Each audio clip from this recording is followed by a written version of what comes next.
karek sithik dadi wong sing gharib ngaji ki sarang-arang sampean dulu mau ngaji sing tenan den selamat gitu nggih. Ini ada pertanyaan bagi wanita, apa yang paling urgen untuk dipelajari, apakah ilmu fikih atau ilmu apa?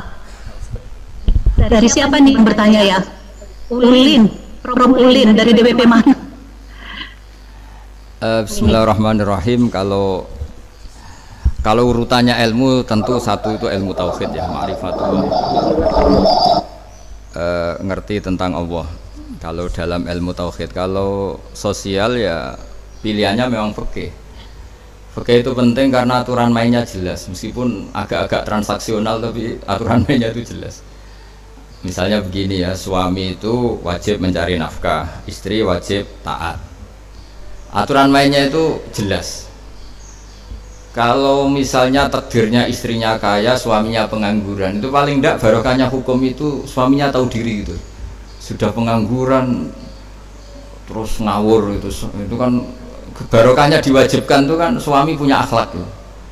Tapi yang istri kaya raya barokahnya diwajibkan taat juga punya akhlak. Jadi fikih itu penting supaya tetap mengawal ketentuan-ketentuan itu. Jadi kenapa kiai Indonesia dulu itu setiap berkeluarga itu catatan utamanya itu fikih. Karena fikih itu aturan mainnya itu jelas. Meskipun kadang-kadang transaksional. Transaksional misalnya begini. Ini fikih-fikih yang alhamdulillah di Indonesia itu nggak banyak yang melakukan. Kalau istri sedang cerewet, sedang purik, nggak mau dikumpulin suami, itu suaminya tidak wajib nafkahi. Tapi istrinya juga diberi hak. Kalau nggak dinafkahi boleh nggak mau. Itu kan ribet. Itu kan ribet. Itu mau rumah tangga apa mau dagangan itu kan jadi ribet itu. Tapi apapun itu aturan main itu bagus supaya orang itu sadar ya. Misalnya saya ini kata orang banyak kiai itu diwajibkan mulang sama Allah. Di mana-mana wajib itu kalau dilakukan dapat pahala, kalau ditinggalkan dapat. Jika saya ngajar begini, andai kan nggak ada yang salam template atau nggak ada yang hormat, itu nggak masalah. Saya ngajar itu sudah untung karena menghilangkan apa? Dosa. Sampai ngaji juga wajib, barokahnya ngaji itu sudah untung meskipun nggak paham. Karena itu sudah menghilangkan kewajiban. Itu jadi barokahnya hukum itu di situ. Saya ini termasuk yang gampang ikhlas, bukan apa-apa karena baru kayak hukum tadi, wong alim wajib mulang. Jadi mulang tok sudah untung karena ngilangi dosa. Yang bodoh wajib ngaji ya sudah untung, nggak paham pun penting ngaji. Tapi kalau sudah pakai hukum sosial ruwet. Dapat apa kalau saya ngajar? Oh ruwet, itu jadi kapitalistik kan. Jadi pokoknya kalau nggak ada hukum itu ruwet. Tapi barokahnya hukum itu aturan main itu menjadi jelas.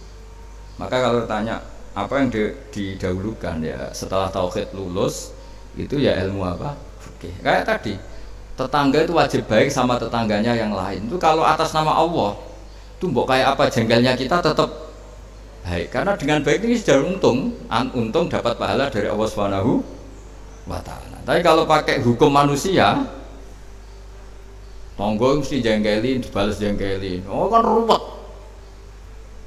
Nah itu termasuk hamba Allah yang lemah. Manusia didikte oleh manusia. Harusnya manusia itu hanya didikte oleh ketentuan Allah Subhanahu wa taala. Nggih, ngoten sesuai perjanjian supaya dosanya tidak banyak-banyak. Kalau ganggu saya lama-lama dosanya tambah banyak. Tapi kalau manfaatkan saya lama-lama ya pahalanya banyak lah. Jadi nggak jelas ini apa manfaat apa dosa, tidak tahu saya. Nanti tak tanyakan malaikat ini kategorinya ini ngaji apa ganggu, tidak tahu saya. Tapi yang jelas sisa-sisa pengetahuan kita itu semuanya harus diarahkan untuk kemaslahatan bersama. Jadi kenapa saya sebut sisa-sisa, karena orang itu kalau sudah berkeluarga kan mikir ekonomi, mikir macam-macam lah. Jadi untuk kebaikan massal begini itu tinggal sisa-sisanya. Makanya Islam tuh ngajarkan kowe nak bela agama ora usah berlebihan. Pasti tidak kuat karena kita memikir orang lain itu sudah sisa-sisa dari energi bayar kredit, bayar tagihan macam-macam. Jadi makanya Nabi itu kalau ada orang terlalu serius beribadah sama Nabi ya dilarang. Wal qasda tabluhu, kamu yang sedang-sedang saja. Keluarga kamu punya hak, mata kamu punya hak. Ada sahabat gak pernah tidur karena sholat malam, sama Nabi ya ditegur. Alhamdulillah kita tidak pernah ditegur karena tidak usah ditegur sudah tidur. Jadi dulu itu Nabi harus menegur orang saking baiknya. Kalau sekarang nggak perlu negur kita, nggak usah ditegur ya sudah. Tidak. Dulu itu ada sahabat kalau malam itu tahajud, siangnya puasa. Sampai istrinya komplain karena tidak pernah dikumpulin. Akhirnya Nabi ngandanin, keluarga kamu punya hak, mata kamu punya hak gini. Jadi karena tadi kalau kita maksimal bela agama atau bela pengajian gini itu pasti kayak jenengan gara-gara datang ke sini kan suami jenengan harus bikin kopi sendiri. Kalau dibikinkan kopi pembantu jangan cemburu ribet kan.